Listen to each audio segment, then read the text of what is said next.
Vendredi de la première semaine du Carême à Nessé.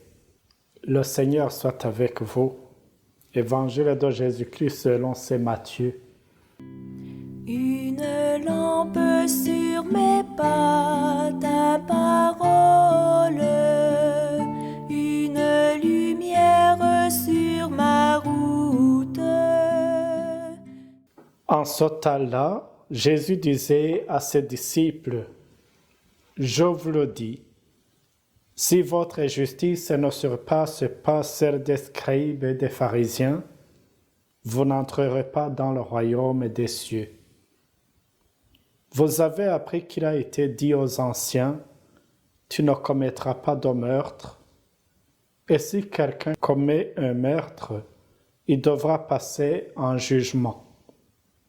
Eh bien, moi je vous dis, tout homme qui se met en colère contre son frère devra passer en jugement. Si quelqu'un insulte son frère, il devra passer devant le tribunal. Si quelqu'un le traite de fou, il sera passible de la gêne de feu. Donc, lorsque tu vas présenter ton offrande à l'autel, si là tu te souviens que ton frère a quelque chose contre toi, laisse ton offrande là devant l'autel, va d'abord te réconcilier avec ton frère et ensuite viens présenter ton offrande. Mets-toi vite d'accord avec ton adversaire pendant que tu es en chemin avec lui, pour éviter que ton adversaire ne te livre au juge, le juge au garde, et qu'on ne te jette en prison. Amen, je te le dis. Tu n'en sortiras pas avant d'avoir payé jusqu'au dernier sou. Acclamons cette parole de Dieu.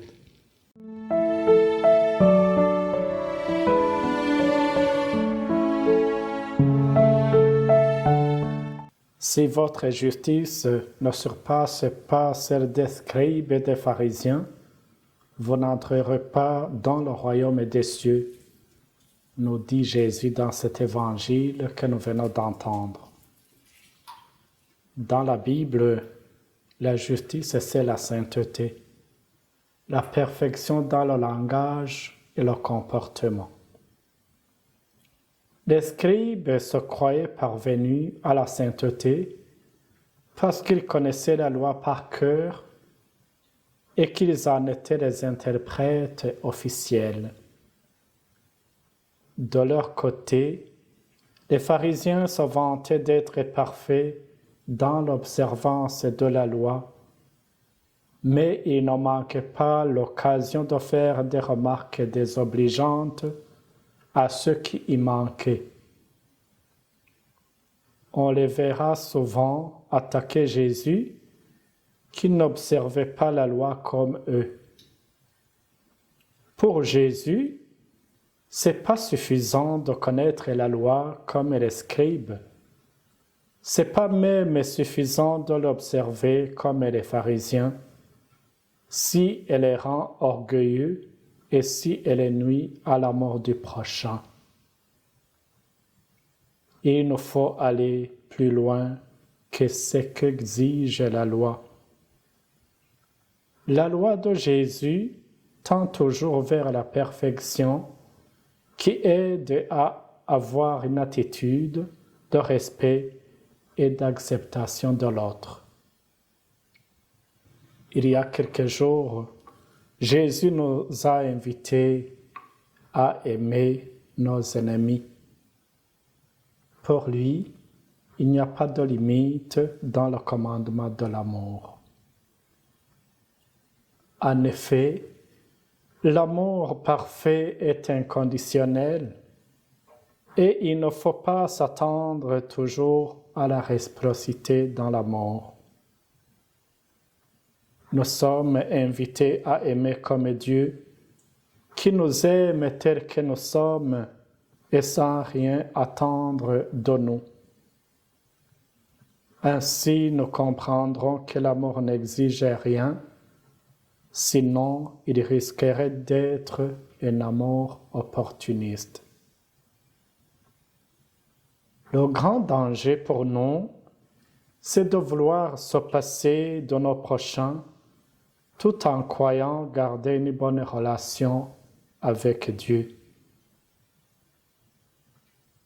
Pour Jésus, ce qui compte, c'est la qualité de nos relations, les relations que nous établissons.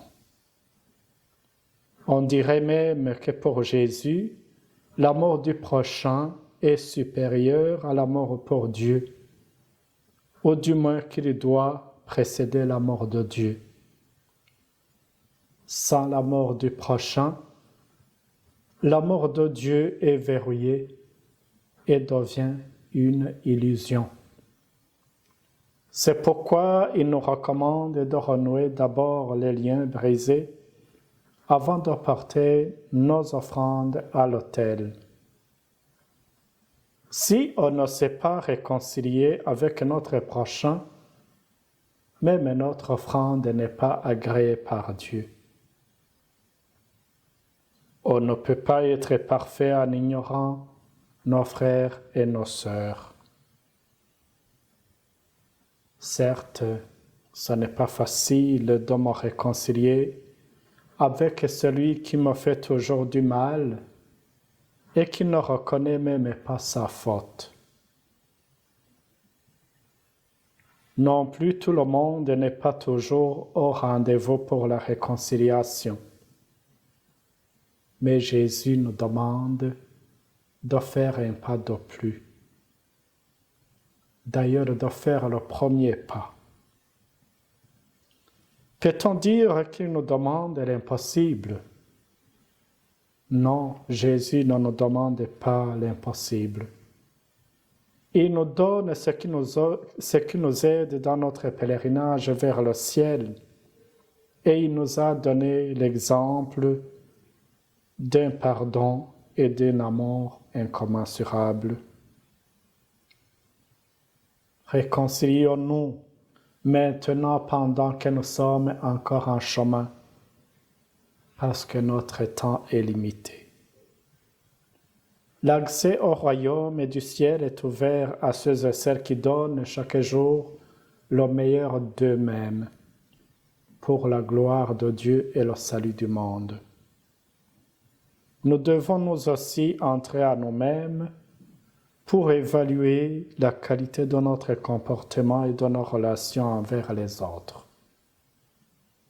Parce que nous avons parfois la tentation de juger et d'accuser les autres sans penser à nos propres offenses.